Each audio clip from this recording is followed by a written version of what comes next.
Welcome to the Yes and podcast, a space where we embrace life with courage, purpose, and possibility.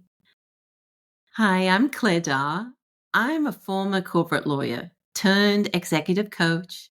I'm a wife, a mom, and a believer in living boldly. Here, we're going to dive into saying yes to what truly matters: family, faith, career, and creating a legacy of joy and fulfillment. Together, we'll explore what happens when we step beyond the limits, ask for more, and say yes and to the extraordinary. It's time to live a life you can't wait to wake up for. Let's get started. Hi there. Welcome back to the Yes and podcast. Summer is in full swing right now. And today's episode is titled The Summer You Don't Have to Survive, and that's for a reason.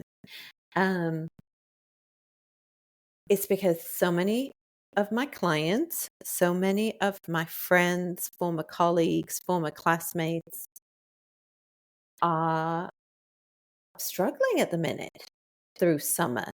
They don't want to feel this way. They never pictured their life being this way, but summer can be hard when you're a busy working professional. It is really hard for the working moms, but it's also hard for the working dads. Any busy professional who has kids, who's trying to juggle a different schedule over the summer, it can be a struggle. So today's episode is for the person. I hesitate saying woman, but I really want to say for the woman who woke up already tired. The one who packed the lunches and had to yell up the stairs and answered one just quick thing email, those things, just one quick thing. And you look up 30 minutes later. And then you looked in the mirror and you thought, I'm frazzled already. This isn't how I thought summer would feel. This isn't how I pictured it. I don't even remember if I brushed my teeth. Did I? My hair is a mess. All of those things. And I know that version of summer all too well. It really feels like more of a juggling act than like a season of rest by the pool or cocktails or slower pace. So if you're nodding your head right now, if this kind of feels like it's your life, then stay with me. This episode isn't about adding another thing to your plate, by the way. It's about you giving yourself permission to actually put some things down. I'll say edit some things out, set some things down, make a to-don't list. Ooh, let's talk about my to-don't lists. That's something fun I started a few years ago. So my story, a little bit about my background, which some of you know, some of you don't.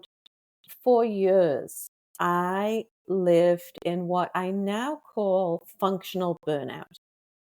So I was successful on paper, to the outside world. I was successful. I had a really strong career. Family was thriving. Inbox was mostly under control. But inside, I was constantly like wired, right, on edge, thinking about the next thing. What's next? What's next? What's next? I felt guilty all the time. If I was at work, I felt guilty about my kids.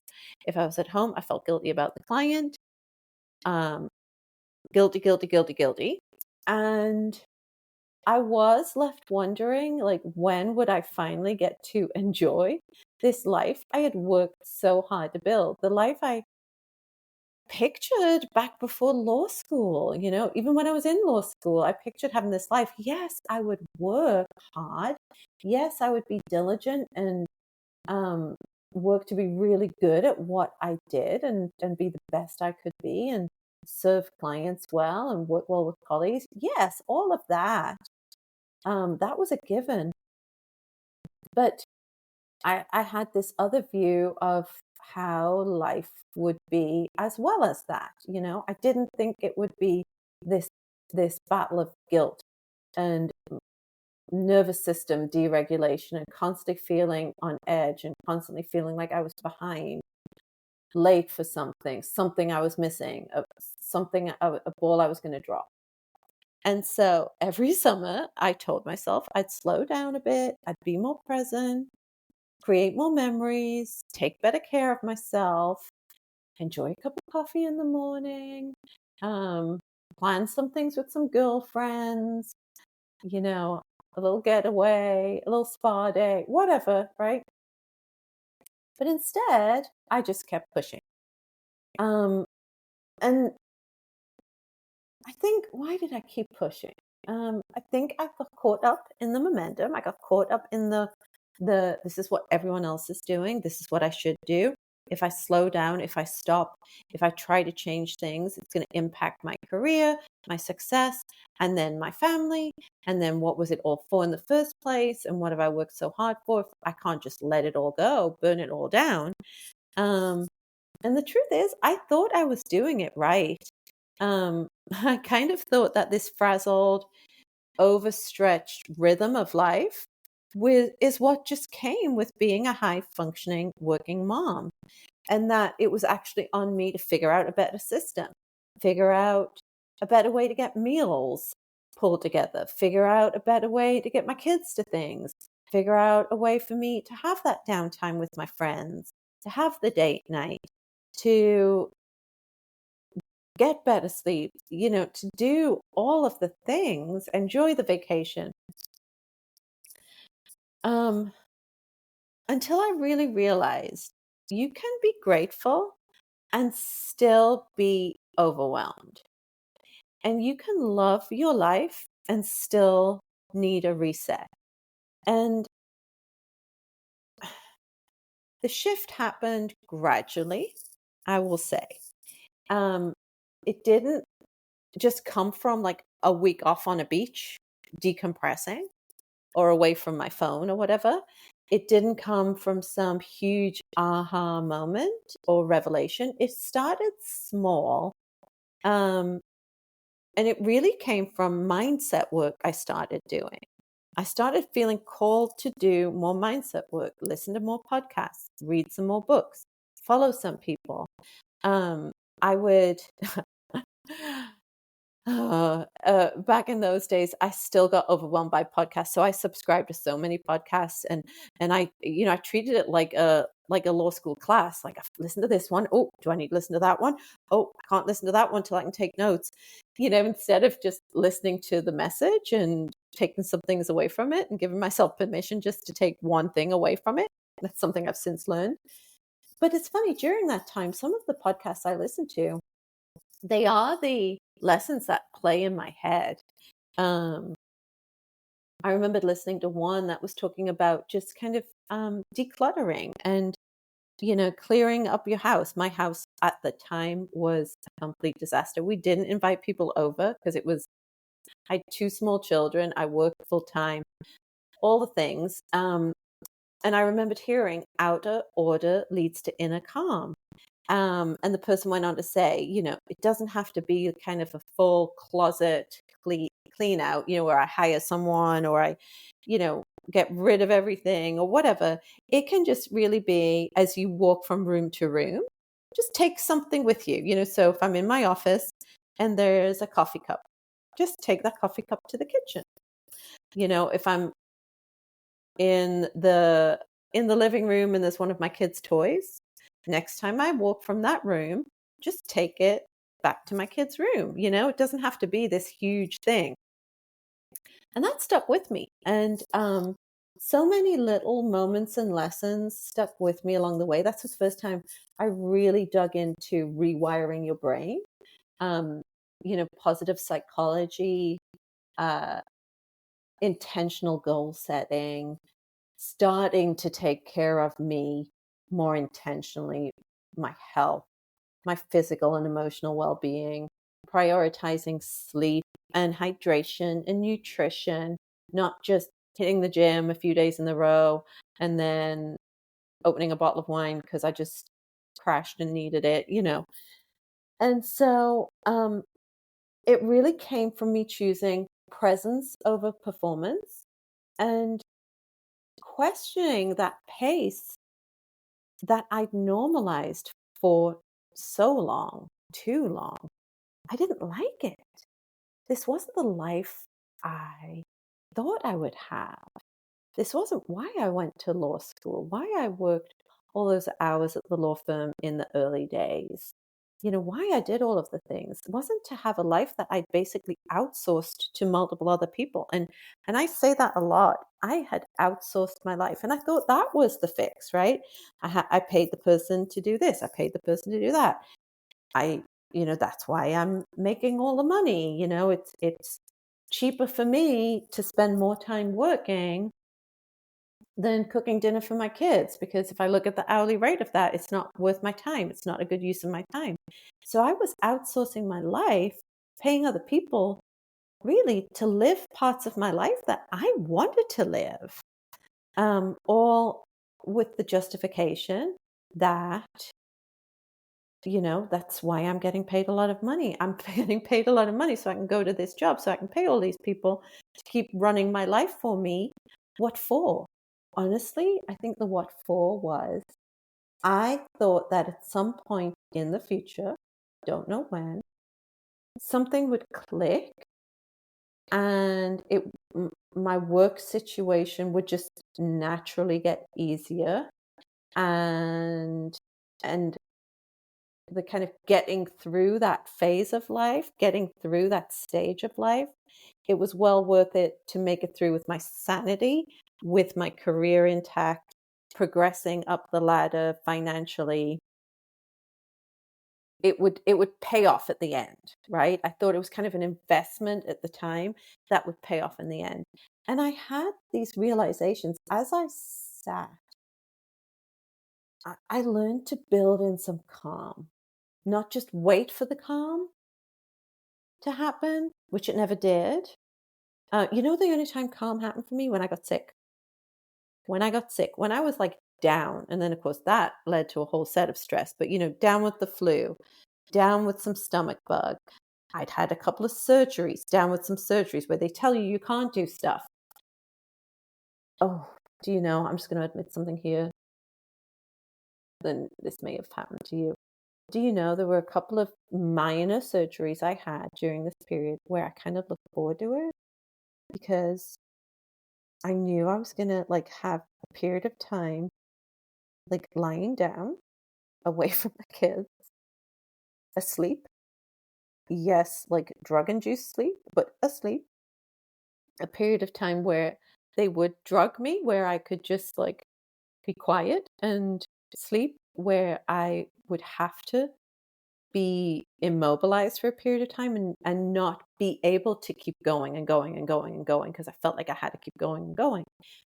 And so I looked at, I remember saying to the nurses as they were kind of prepping me, and they were like, "Oh, you're so calm. Do you need anything to calm your nerves?" I'm like, "Nope, I'm good." And they were like, I was like, "This is like a spa day to me.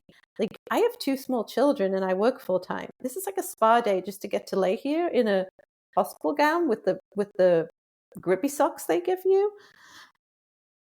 That's not right. That's not okay."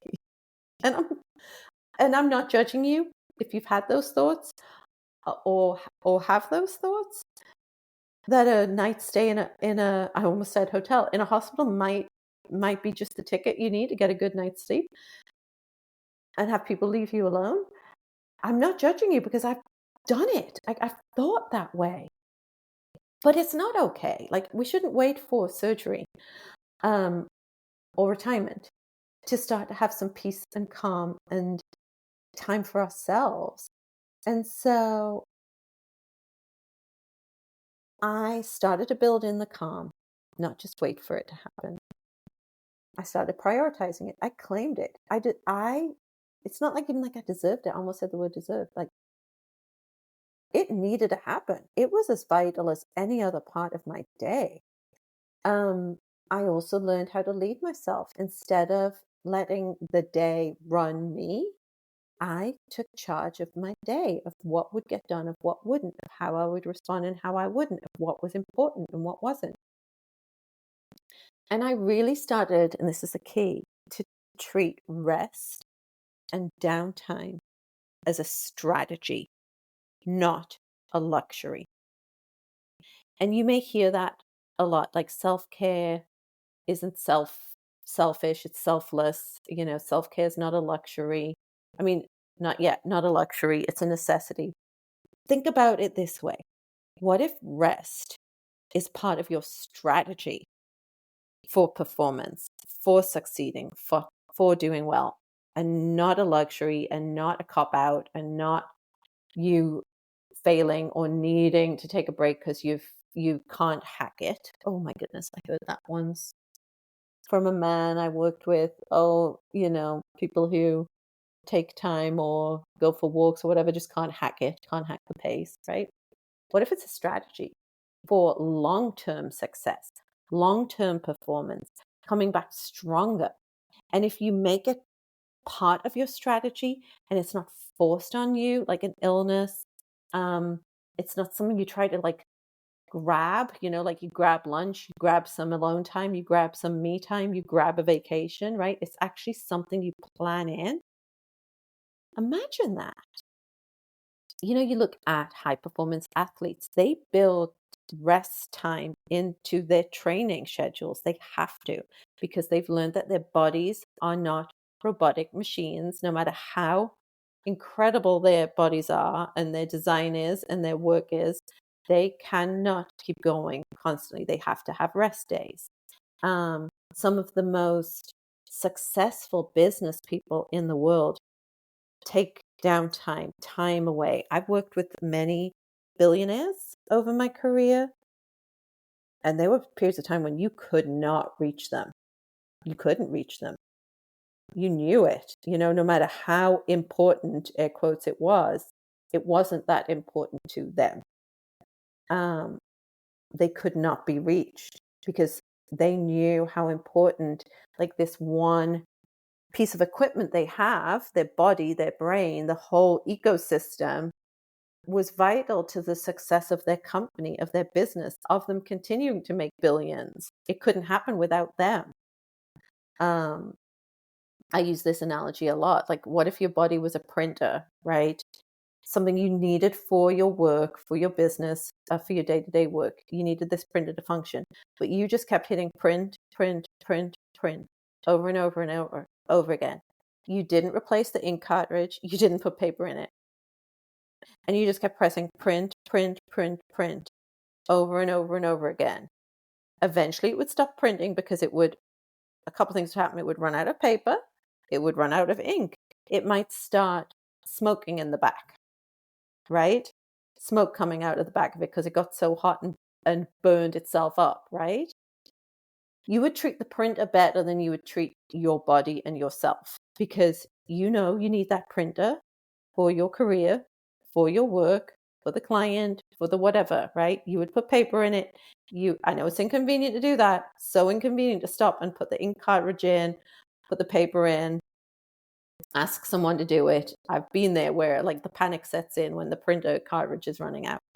You just don't have time for it, but you have to do it. Otherwise, it's not going to work. Same for you. Same for your body, your brain, every piece of you. And that's when everything changed for me. And not just for me, but for how I show up in every single part of my life. From my kids, to my husband, to my parents, to my friends, to my clients, to the person at the grocery store, the gas station person, to everyone I interact with in my life. Everything changed for them because everything changed for me. It started with me and it spread out. It's that ripple effect I talk about. It starts with me and it ripples out to everyone. And so taking that time, doing that mindset work, doing it bit by bit. I did not jump into, multi-day retreats and meditation sessions. And I took it little bite-sized bits that fit into my day, that that I gravitated towards, things that resonated with me and that I knew made me feel good, furthered me, gave me that little bit of a boost, got me curious, got me thinking, got me taking notes again, like I was in law school, like, ooh, I want to learn more about that. Ooh, that's interesting. I wonder what that means. Started being curious again about my brain and my body, um and started testing myself more in areas that I just sort of given up on. And it led to me losing 60 pounds, being in the best shape I'd been in, um, at the oldest age I've ever been at, being more connected and involved with my kids, um, taking great vacations, spending more time with my husband and my family, and ultimately succeeding in a career that has paved the way for all of it and gives me so much more value, purpose, drive than I ever could have imagined. And so that's why I created something this summer. At the beginning of this summer, I sat down and thought about what was working for me, what wasn't working for me, what I was planning on doing, what I'm talking to my clients about as we end a summer. I even had this conversation with someone this morning, planning out the next 6 weeks of summer, because there's some really great downtime. There's some busy work time. There's some vacation time. There's time without the kids when they're away at camp. There's time on a family vacation. There's time with work meetings, And so we kind of sat down and intentionally looked at the next 6 weeks. I did that for myself so that the reason being, I don't want this summer just to sort of happen at me. I don't want it to be something where I just got through it and had a few nice moments, a few nice cocktails, a few nice meals, nice little trip, took some nice Facebook pictures, whatever. And then August, September rolls around and I feel like I'm drowning again. And I look back over the summer and it was a blur and I don't feel like I made the most of it. So I decided that was not going to happen to me and definitely not going to happen to any of my clients on my watch, and anyone I can kind of get this message out to. Because imagine this. It's what I picture for me, for my clients, for all of you. Imagine at the end of the summer, as people are coming back from trips, kids are going back to school, everything's going back to quote unquote normal again.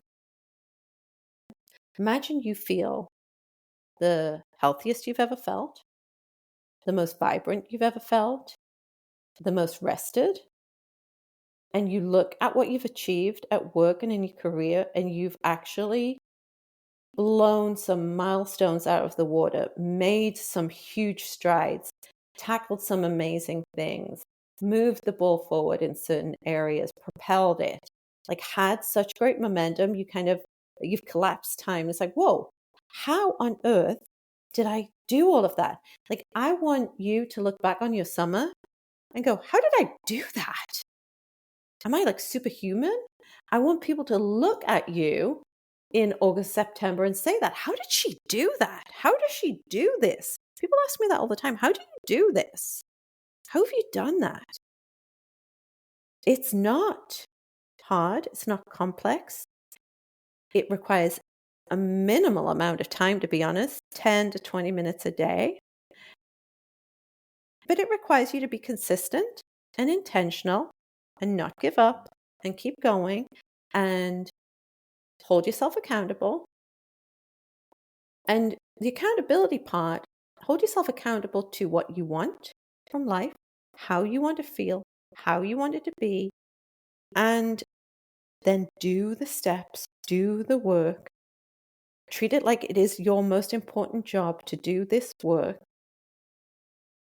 to get you there. And you will. I've no doubt anyone who does any of this work over the next 4, 5, 6 weeks And continue it on, by the way, because all we keep doing, I was talking to a client about this morning, all you keep doing is moving your baseline, your capacity to a better place, a more elevated place where your normal is 10 steps ahead of your normal 6 months ago. And it doesn't feel like you're working harder. It doesn't feel like anymore. It just feels normal to you. And then guess what? You get to keep elevating your baseline. You get to keep getting better and stronger and doing more without being frazzled and overwhelmed and feeling like you are losing at life while you're doing all of the things you should be doing to win at life, right? So I created what I'm calling the summer reset bundle. I love the concept of a reset. I love the concept of a reframe, of a refresh, whatever word you want to put in there.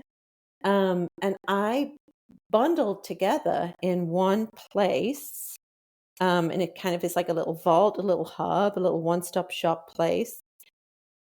3 of the programs that I devised, I created over the past few years to help you put all of these pieces into place in your everyday life in an easy, simple, doable, don't add more to your plate.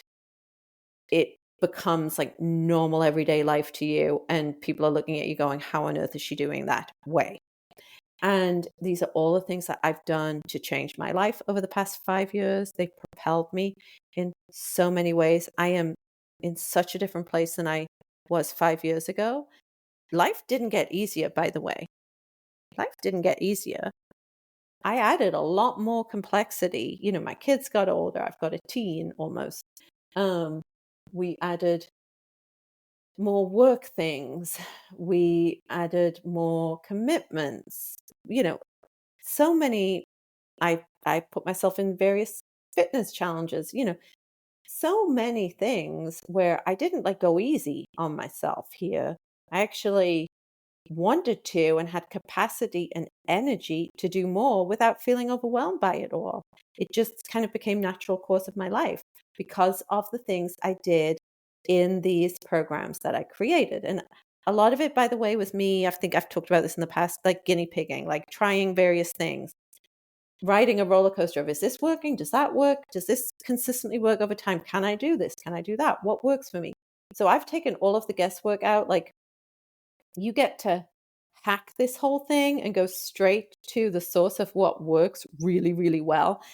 And it hasn't just been tested on me. I've tested on other guinea pigs. You know, I've worked with many clients who are C-suite executives, partners at law firms, partners at various accounting firms, running businesses, with, you know, a lot of responsibility, kids, family, all the things. Wanting to be at the fittest they are at this midpoint in their life, you know, all of that. And so my clients have all gone through some of these programs and seen the benefit on the other side. And I experience it when I see them. And it's just amazing when they do this work, and how their lives change for the better and how different they are in a very short period of time. And so I put it together in a program so that you don't need me personally teaching this to you in person or over Zoom. Like, you have it at your fingertips, at your phone, on your computer for you to access. So it's not a course. It's not a challenge. It's basically what? In my mind, it's like a calm, easy to use essentials toolkit for women and men who are just tired of surviving their way through life, and right now through summer, through a busy season. You know, it doesn't have to just be summer. It could be a busy season at work, tax season, you know, end of year, whatever, trial, whatever it is. But you're tired of just getting through it, getting it over with, because that's your life. This is your life.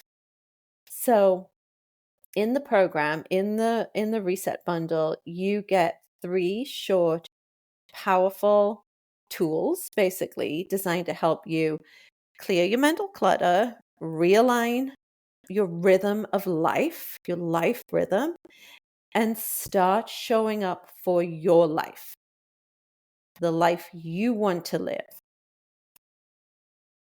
not the life you're living by default because it just sort of happened to you. And you get to show up for the life you want to live without guilt, without burnout, or without some sort of elaborate plan that has you getting up at 4 a.m. and running some kind of matrix spreadsheet of your goals or SMART goals or your personality profile from the whatever strength finder testy thing, whatever you've done. Okay, that stuff overwhelms me, by the way. Because one thing I will tell you that I've learned from working with hundreds of people now, you don't need more willpower at all. It's not about willpower. It's about room to breathe and support that actually works in the rhythm of your real life. It's about you learning the tools to claim the life you want and start doing the things every day in a simple way to have the life you want without any of the crud, the guilt, the burnout, all the pain, the whatever. So that's what the Summer Reset bundle offers. And I've bundled it together. Something I've forgotten to tell people as I've been talking about it, the way I bundled it, I actually slashed the cost of it. So I have people who oftentimes buy these programs separately, as they become kind of interested in them or it catches their attention. I've put them all in one place, and you actually get all three of them for like a third of the price, if not, yeah, about a third of the price. So it's kind of a no-brainer. The price point should be a no-brainer to you starting to work on these things. And when you do, you get access to so many of the tools and the kind of behind the scenes stuff that I do for myself that I've actually not shared with many people. I've added some really fun bonus content this go around. And so you're getting more than you would have done in the past, more access to various lessons and teachings and advice and what have you. And the good thing is, once you've accessed this, I'll probably keep adding to it as I learn more, as I see things work with my clients and with myself. So as I add to it, because you have it, it's yours forevermore, then you get all of the new stuff too. So I want you to know that it's not like this static thing, like you buy one time and it's like dead and you're done and you don't know what to do with it. It will continue to evolve as I evolve, as the world evolves, as people evolve. So it kind of is this evergreen thing that you get. So my invitation to you is, if you are feeling frazzled right now and your days kind of feel like the worst blur of tasks and to-do lists. Oh, I didn't talk about my to-don't list. Let me talk about my to-do list really quickly. I started this a few years ago. I am the queen of a to-do list. Everything in the world goes on my to-do list because I like the satisfaction of checking it off when I've done it. And I tried something a while back. It's kind of fun because my to-do list started to become really overwhelming, and I had to-do lists about the to-do list for the to-do list. I had cross-referenced to-do lists and color-coded to-do lists. Any of this sound familiar? And one day I was like, what if I write a to-don't list? What if I give myself permission not to do certain things today that I would have normally felt compelled to write down on my to-do list? What if? So I wrote down my to-do list, and then I was like, not happening. Making an executive decision that these things right here don't have to happen today. In fact, I am giving myself permission as my own boss today, because I'm the boss of my to-do list, to say, nope, it's going on the to-don't list. And I kind of physically wrote them on a to-don't list. Not doing that today, not doing that today, not doing that today. It was really empowering to do. And I did that for a good period of time until I got the hang of being really good at what got to go on my to-do list and what didn't. So I now kind of mentally have a running to-don't list. It's stuff that I probably need to get done at some point. It'll serve me. It's great.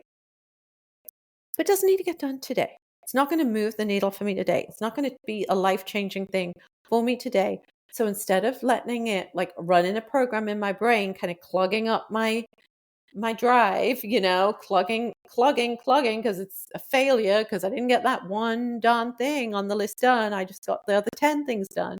I'm like, nope, it's a to-don't list item. So um that's my little aside on a to-don't list. If you want to talk about to-don't lists more, I'm happy to reach out to me.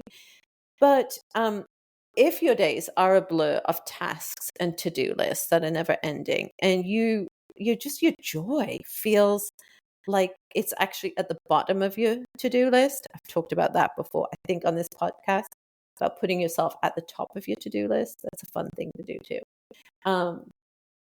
But if you are at the bottom of your to-do list, if your joy and happiness is at the bottom of your to-do list, because all these other things for all these other people that are very, very, very, very important make the list before you do and before your happiness and joy does, I really want you to listen. You're not failing. You're not. You are not failing. You're not alone. Trust me, you are not alone. And it doesn't have to stay this way. So this summer can be very different for you. You can start to make a change now in very small ways, in 10 minutes a day, in simple ways that you enjoy and have fun with. You get to have fun doing this work, by the way. Any mindset work, you get to have fun. Let's make that a requirement. You don't have to earn anything here. You don't have to earn a reset. You don't have to kill yourself on the deal or the trial or the closing or the project or the whatever, the kid's birthday party or planning the best vacation ever, all while doing all the other things. You don't have to earn the reset. You already are worthy of the reset. Know that. You don't have to earn downtime or rest time. You are worthy of downtime and rest time. You just have to choose it. So I'm going to drop a link in the show notes, and you can check out the Summer Reset Bundle when you're ready. It'll be there. These programs will be there. If you're feeling called to it in any way, if it's piqued your interest, just go take a look at it. Go take a look. Don't have it be one of those things you're like, oh, maybe I should, maybe just click on the thing and have a look. But even if you don't click today, I really hope that this episode reminds you of a few things, that your well-being matters. Your peace matters. And it's okay for you to make some space and time just for you. And I hope this helped you in some way today. If it did, and it's got your brain twirling, please take a minute and remind yourself of something. Pause, breathe, step outside. Just remind yourself that this is your life. You get to live it on purpose, your way. I hope this has helped you, and I'll see you next time. Thank you for joining me on the Yes and podcast. If this episode inspired you to say yes to more in your life, I'd love to hear from you. Subscribe, leave a review, and share with someone who needs to hear this message. Remember, life is meant to be lived fully, one courageous yes at a time. Until next time, I'm Claire Daw, cheering you on as you create a life of peace, purpose, and boundless possibilities. Keep dreaming big, and don't forget to say yes and